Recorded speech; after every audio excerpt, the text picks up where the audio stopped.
حضرت سلمان رضی اللہ عنہ کہتے ہیں کہ نبی کریم صلی اللہ علیہ وآلہ وسلم نے شعبان کے آخری تاریخ میں ہم لوگوں کو وعظ فرمایا کہ تمہارے اوپر ایک مہینہ آ رہا ہے جو بہت بڑا مہینہ ہے، بہت مبارک مہینہ ہے۔ اس میں ایک رات ہے شب قدر جو 1000 مہینوں سے بڑھ کر ہے۔ اللہ تعالیٰ نے اس کے روزے کو فرض فرمایا اور اس کے رات کے قیام یعنی تراویح کو ثواب کی چیز بنایا ہے۔ جو شخص اس مہینے میں کسی نیکی کے ساتھ اللہ کا قرب حاصل کرے ایسا ہے جیسا کہ غیر رمضان نے فرض کو ادا کیا، اور جو شخص اس مہینے میں کسی فرض کو ادا کرے وہ ایسا ہے جیسا کہ غیر رمضان میں 70 فرض ادا کرے۔ یہ مہینہ صبر کا ہے اور صبر کا بدلہ جنت ہے، اور یہ مہینہ لوگوں کے ساتھ غم خواری کرنے کا ہے۔ اس مہینے میں مومن کا رزق بڑھا دیا جاتا ہے۔ جو شخص کسی روزے دار کا روزہ افطار کرائے اس کے لیے گناہوں کے معاف ہونے اور آگ سے خلاصی کا سبب ہوگا، اور روزے دار کے ثواب کی مانند اس کو ثواب ہوگا، مگر اس روزے دار کے ثواب سے کچھ کم نہیں کیا جائے گا۔ صحابہ رضی اللہ عنہ نے عرض کیا کہ یا رسول اللہ، ہم میں سے ہر شخص تو اتنی وسعت نہیں رکھتا کہ روزے دار کو افطار کرائے، تو آپ صلی اللہ علیہ وآلہ وسلم نے فرمایا کہ پیٹ بھر کھلانے پر موقوف نہیں، یہ ثواب تو اللہ جل شانہ ایک کھجور سے کوئی افطار کرا دے، یا ایک گھونٹ پانی پلا دے، یا ایک گھونٹ لسی پلا دے، اس پر بھی مرحمت فرما دیتے ہیں۔ یہ ایسا مہینہ ہے کہ اس کا اول حصہ اللہ کی رحمت ہے، اور درمیانی حصہ مغفرت ہے، اور آخری حصہ آگ سے آزادی ہے۔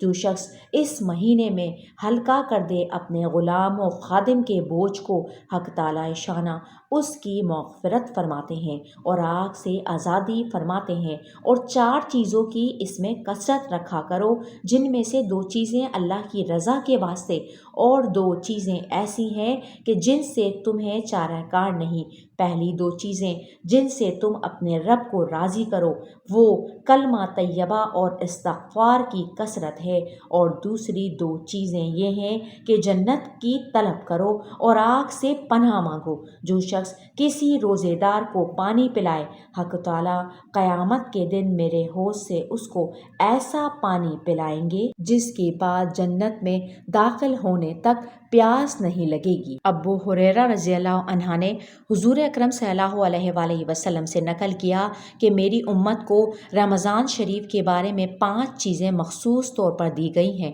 جو پہلی امتوں کو نہیں ملی ہیں۔ نمبر 1 یہ کہ ان کے منہ کی بدبو اللہ کے نزدیک مشک سے زیادہ پسندیدہ ہے، اور نمبر 2 یہ کہ ان کے لیے دریا کی مچھلیاں تک دعا کرتی ہیں اور افطار کے وقت تک کرتی رہتی ہیں۔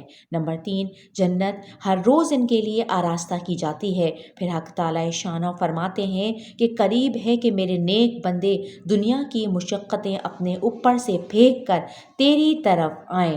نمبر 4 اس میں سرکش شیاطین قید کر دیے جاتے ہیں کہ وہ رمضان میں ان برائیوں کی طرف نہیں پہنچ سکتے جن کی طرف غیر رمضان میں پہنچ سکتے ہیں۔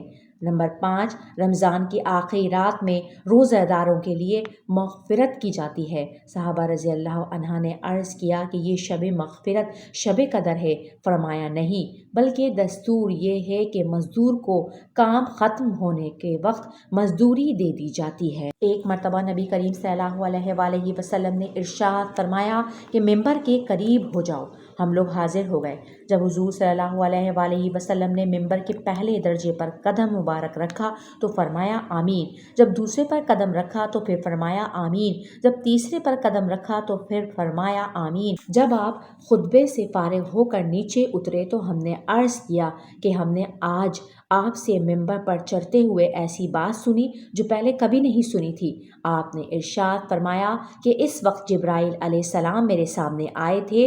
جب پہلے درجہ پر میں نے قدم رکھا تو انہوں نے کہا کہ ہلاک ہو جائے وہ شخص جس نے رمضان کا مبارک مہینہ پایا پھر بھی اس کی مغفرت نہ ہوئی۔ میں نے کہا آمین۔ پھر جب میں دوسرے درجے پر چڑھا تو انہوں نے کہا ہلاک ہو جائے وہ شخص جس کے سامنے آپ کا ذکر مبارک ہو اور وہ درود نہ بھیجے۔ میں نے کہا آمین۔ جب میں تیسرے درجے پر چڑھا تو انہوں نے کہا ہلاک ہو جائے وہ شخص جس کے سامنے اس کے والدین یا ان میں سے کوئی ایک بڑھاپے کو پائے اور وہ اس کو جنت میں داخل نہ کرائے۔ میں نے کہا آمین۔ حضرت عبادہ رضی اللہ عنہ کہتے ہیں کہ ایک مرتبہ حضور صلی اللہ علیہ وآلہ وسلم نے رمضان المبارک کے قریب ارشاد فرمایا کہ رمضان کا مہینہ آ گیا ہے جو بڑی برکت والا ہے۔ حق تعالی شانو اس میں تمہاری طرف متوجہ ہو جاتے ہیں اور اپنی رحمت خاصہ نازل فرماتے ہیں، خطاؤں کو معاف فرماتے ہیں، دعاؤں کو قبول کرتے ہیں، تمہارے تنافس کو دیکھتے ہیں اور ملائکہ سے فخر کرتے ہیں۔ پس اللہ کو اپنی نیکی دکھلاؤ۔ بد نصیب ہے وہ شخص جو اس مہینے میں بھی اللہ کی رحمت سے محروم رہ جائے۔ نبی کریم صلی اللہ علیہ وآلہ وسلم کا ارشاد ہے کہ رمضان المبارک کی ہر شب و روز میں اللہ کے یہاں سے جہنم کے قیدی چھوڑے جاتے ہیں اور ہر مسلمان کے لیے ہر شب و روز میں ایک دعا ضرور قبول ہوتی ہے۔ حضور صلی اللہ علیہ وآلہ وسلم کا ارشاد ہے کہ 3 آدمیوں کی دعا رد نہیں ہوتی: ایک روزہ دار کی افطار کے وقت، دوسرے عادل بادشاہ کی دعا، تیسرے مظلوم کی جس کو حق تعالی شانو بادلوں سے اوپر اٹھا لیتے ہیں اور آسمان کے دروازے اس کے لیے کھول دیے جاتے ہیں اور ارشاد ہوتا ہے کہ میں تیری ضرور مدد کروں گا گو کسی مصلحت سے کچھ دیر ہو جائے۔ حضور صلی اللہ علیہ وآلہ وسلم کا ارشاد ہے کہ خود حق تعالی شانو اور اس کے فرشتے سحری کھانے والوں پر رحمت نازل فرماتے ہیں۔ حضور صلی اللہ علیہ وآلہ وسلم کا ارشاد ہے کہ بہت سے روزہ رکھنے والے ایسے ہیں کہ ان کو روزے کے ثمرات میں بجز بھوکا رہنے کے کچھ بھی حاصل نہیں، اور بہت سے شب بیدار ایسے ہیں کہ ان کو رات کے جاگنے کی مشقت کے سوا کچھ بھی نہ ملا۔ حضور اقدس صلی اللہ علیہ وآلہ وسلم کا ارشاد ہے کہ روزہ آدمی کے لیے ڈھال ہے جب تک اس کو پھاڑ نہ ڈالے۔ نبی کریم صلی اللہ علیہ وآلہ وسلم کا ارشاد ہے کہ جو شخص قصداً بلا کسی شرعی عذر کے ایک دن بھی رمضان کے روزے کو افطار کر دے، غیر رمضان کا روزہ چاہے تمام عمر کے روزے رکھے، اس کا بدل نہیں ہو سکتا۔